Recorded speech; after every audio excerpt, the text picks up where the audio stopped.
શ્રાવણ મહિનાનો પહેલો સોમવાર અને રાજકોટવાસીઓ ભક્તિના રંગે ન રંગાય એવું બને? ઈશ્વરીય ગામમાં આવેલું એક પવિત્ર ધામ કે જ્યાં પહોંચતા જ મનને મળે છે શાંતિ અને આત્માને મળે છે ભક્તિનો અહેસાસ, એ છે ઈશ્વરીય મહાદેવ. શ્રાવણ માસને ભગવાન શિવની આરાધના માટે પવિત્ર માનવામાં આવે છે અને શ્રાવણ મહિનાના સોમવારે તો મહાદેવના દર્શનનું વિશેષ મહત્વ છે. રાજકોટથી નજીક કોઈ શિવધામની મુલાકાત લેવાનું વિચારી રહ્યા છો તો ઈશ્વરીય મહાદેવ તમારા માટે એક સુંદર ધાર્મિક સ્થળ બની શકે છે.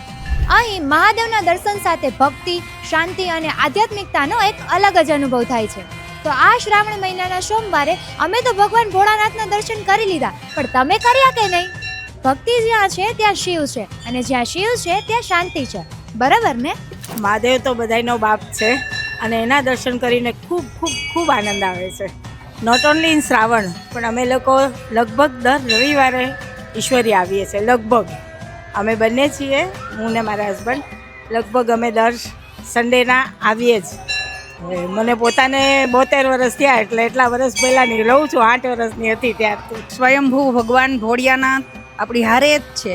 કલ્યાણકારી દેવ, સર્વનું હિતકારી દેવ છે. મજા આવે માહોલ જોઈ. અત્યારે શ્રાવણ માસમાં વાતાવરણ સરસ હોય, હરિયાળી સરસ હોય અને ઈશ્વરીય મહાદેવ એટલે તો સાક્ષાત સ્વયંભૂ કલ્યાણકારી દેવ, મંગલ મૂર્તિ, બધાને ખૂબ મજા કરે અને આનંદમાં રાખે ભગવાન ભોળોનાથ. અમે દર સોમવારે શ્રાવણ મહિનામાં આવી છીએ. સવારે પૂજા કરવા આવી. યથા વ્યક્તમાં એવું છે કે અમે એમ કે પરિવારને સુખ શાંતિ ને સમૃદ્ધિ આપે. મહાદેવની છે, આપણે જે મનમાં ધાર્યું હોય એ મહાદેવ આપણી ઈચ્છા પૂરી કરે. જે આપણે છોકરાઓના, અમારા દીકરાને ઘરે નહોતું ને દીકરો, તો મેં ઈચ્છા ધારી હતી તો મારી પૂરી કરી મહાદેવ. પ્રકૃતિમાં એમ આપણે માણવા આવ્યા હોય ને એ મજા આવે છે. કુદરતી વાતાવરણ એવી રીતે થઈ જાય છે. શ્રાવણ મહિનામાં દર વર્ષે આવી જ છીએ. મહાદેવ પાસે ઈચ્છાને વ્યક્ત કરવાનો મોકો મળે તો હું એ ઈચ્છા કરું છું કે મારા છોકરાઓ છે એ મોટા થઈને ભણી ગણીને કંઈક વ્યવસ્થિત રીતે નોકરી કરે અને અમારા ઘરમાં સુખ શાંતિ રહે.